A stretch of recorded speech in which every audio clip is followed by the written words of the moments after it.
You want cheaper GPU prices? Well, you're about to get them. You're also about to get another leaked 4090, and Intel leaks their own spec list of their next-gen CPUs. Let's get into the hot news, everybody. I'm your Brett host. We're going to be going over the hottest tech news that I can find on the internet while you enjoy your breakfast. And today, our top story is not the article I was going to talk about. It's the fact that we have meme review going on right now, live over on Twitch. In case you want to join us, we review the hottest tech memes out on the internet, and we make jokes and funny ha-has about them. But if you come watch us, we are currently running a giveaway for my Aya Neo Air. You can come check it out. You can earn points towards that. It's also for the pre-cannonball thing that we're doing, but Aya Neo Air being given away not today, but you can earn points towards it by just watching and participating and being part of the shenanigans, which the shenanigans that are going on with the PC market, with the GPU prices being all up in the air.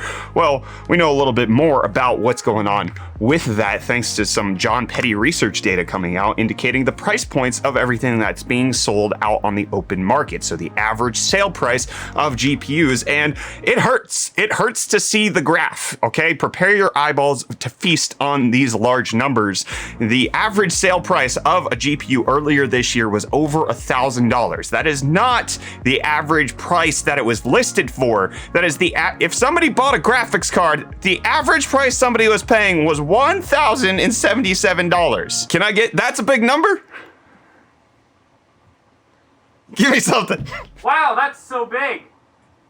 Thank you. I know you're impressed by large things, but what we can see here from the graph is that the number is triple what it was lowest at, which was back in 2019. You can see at one point we were paying $267 per graphics card. Wow, that one's so little. Yes, but while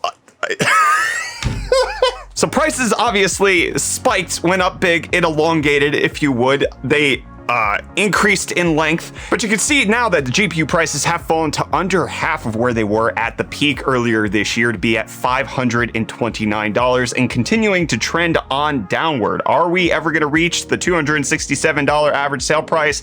Likely not going to happen, especially with us anticipating NVIDIA's launch of the 40 series next week, which, if we know anything about NVIDIA, is gonna be a lot of money. But also we got some data showing us how many GPUs are being sold at retail right now. You can see the total amount of discrete GPUs being sold is 10.4 million, with NVIDIA taking up 8.2 and AMD taking up 2.1. NVIDIA peaking at over 10 million units hitting retail, whereas AMD didn't peak until just a few months ago at 3.2 million back in Q1 of 2022. So the numbers are high, but they are decreasing. The amount of units sold is decreasing. The average sale price is decreasing. And as we've been hearing out in the rumor mill, that NVIDIA has been really worried about this, that they may have overplanned yet again for the amount of mining demand that would be there for quite some time, and then now just have to deal with their excess inventory. This is literally 2017 all over again. I've seen this movie play out, and we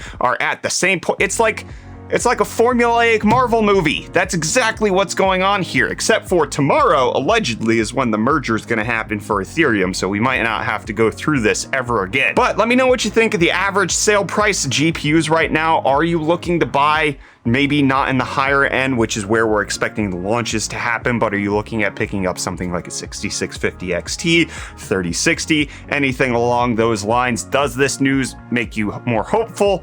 Is it increasing your likelihood of purchasing, or do you want to stick it to NVIDIA's big fat green wallets and make it so that the prices go even lower and you're not buying until you can get an RTX 3070 Ti for 1,000 pennies? Let me know down below in those comments. And I'm going to let you know about today's video sponsor, which is Pixio and their brand new PXC348C ultra wide monitor. My friends, we took this out on a trip in a Ford F-150 Lightning. We land all across Pittsburgh. You can check out that video right up there. But the PXC348C has a spec sheet and a price point that is super compelling if you are either getting a new GPU or you just got a fresh one, because it's 3440 by 1440 ultra wide, 144 hertz, got 96% of the DCI-P3 color space, FreeSync premium, 65 watt USB-C charging, and best of all, an RGB ring behind the monitor so that you can make sure your games are running at the fastest settings possible.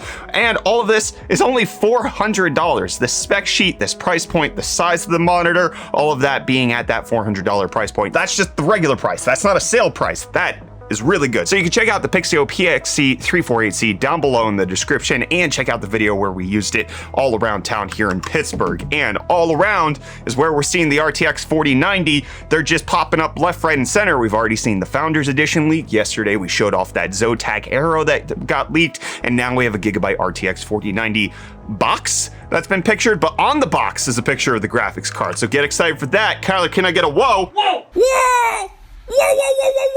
So this Gigabyte 4090 confirms the redesigned font that NVIDIA appears to be using for both their website as well as the new GPUs, that thinner stroke font, and making it look a little bit different. I've seen some comments that people are not liking this font, which I don't know, as long as the font runs my video games, I'm more than okay with it. But you can take a look at this Gigabyte card right back here. It looks like it's a dual slot, but then it extends into like a quad slot. It's a big chunky card. These 4090s are going to be huge honking behemoths, and a huge honking behemoth of a crash happened today in Cryptostonks. Bitcoin down 10.2% as of the time of filming. Yesterday we talked about it was over 22. You can see just at about 8:30 this morning, it crashed from 22 down to 21 and has continued its downward slide. Even as of the time of recording, it's dropped another $300 to $400 since I started this episode of Hot News. Ethereum also having a similar downward trend, down 8.2% to be at 1582, and Dogecoin down 7.2% to be at 5.9 cents. Is this in preparation of the Ethereum merge? Are people liquidating their crypto holdings so that they could potentially get to soak up more crypto later on? Who knows? But I know that Reece knows the hottest tech deals out on the internet. Reece, what you got for us, buddy? Thank you, Brett. Welcome back to UFD Deals, everyone. We bring you the hottest tech deals out on the internet. Today we're going with the EVGA Supernova 1600P Plus. They're 80 plus platinum, 1600 watt fully modular power supply with a 10-year warranty. It's currently going for only $225.07, which is 55% off the usual price. I have to wonder what's going on with EVGA at the moment, because like all their products across the board are getting like slashed in half price-wise. Either way, it's good news for us, and you can find this deal and more linked in the video description. And I'm about to hand you back to the guy with the longest lungs on the internet. No messages for Reece today. Call back tomorrow. But I got one. Oh, Kyler's got a message for Reece. Hi, Reece.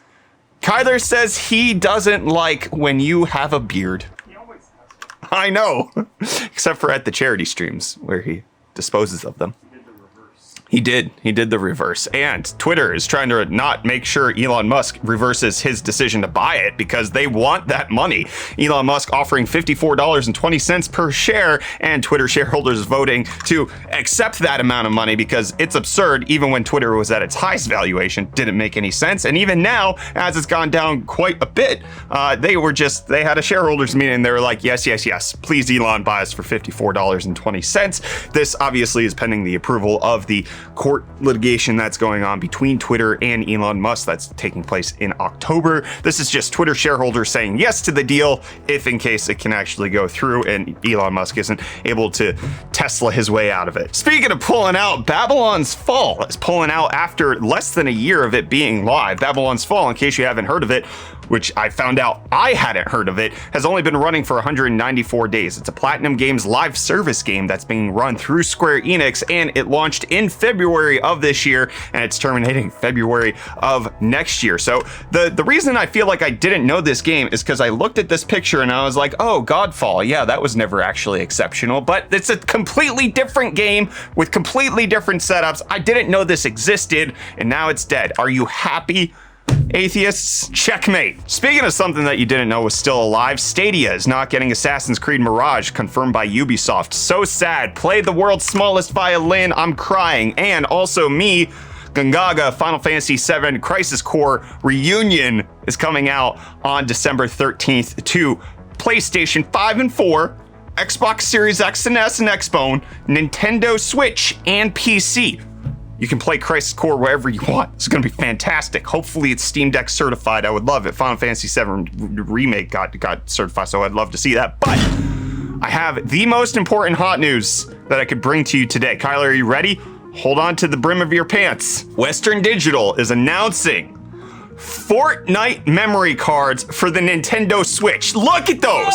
Whoa. Whoa. And Sony announced a new state of play for things that they're doing, both on PS4, PS5, and PSVR 2. That's taking place after we film Hot News at 6 p.m. Eastern Time on Tuesday the 13th. So the details are likely already out there by the time you're watching this, but I'm very excited for it. I'm hoping for like gameplay from Ragnarok. I would really love to see that. That game has my heart in a vice so crushingly painfully that I can't enjoy any other game right now. And I can't enjoy any other vehicle besides electric vehicles because of the instant torque. And Honda wants to bring instant torque to your motorcycle with them announcing 10 different EV motorcycles that they're going to be bringing out by 2025. But they're not all coming to America, which makes me sad because I want more choices. But we are getting 3 large fun EV models and 1 EV model for kids. Kyle, are you ready for the large fun EV models? Large fun EV models. What?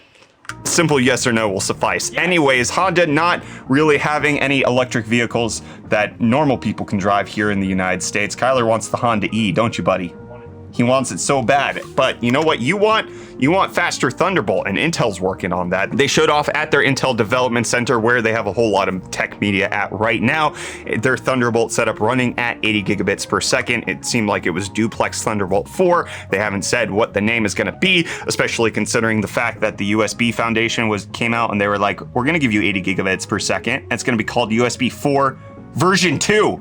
So what Intel's going to call their thing, who knows? It can't be dumber than what USB did, and I wouldn't say this is dumb, but a mistake was made on Intel's behalf when it came to Raptor Lake. Intel Canada posting the details of the chips that are going to be coming out. People found it out, they posted it, but Intel took it back. But in case you want to know what the 13th gen is going to look like as far as like what's on paper, we got the 13600K. It's going to be up to 5.1 gigahertz on the P-Core max frequency at 14 cores and 20 threads. The 13700K is going to have 16 cores, 24 threads up to 5.3 gigahertz. And the 13900K is going to be up to 5.4 gigahertz P-Core max frequency, 24 cores, 32 threads. That is not the highest boost clock that we're going to have. The 13900K is going to be able to go up to 5.8 with thermal velocity boost. And then the turbo boost max 3.0 on the other chips is going to be up to 5.4 on the 13700K and not applicable on the 13600K. But fast chips with lots of cores. Intel looking to be a multi-core beast for the 13th gen. Let me know if you're excited for that down below. And don't forget that we're currently, as if you're watching this, as soon as this video comes out, we're live streaming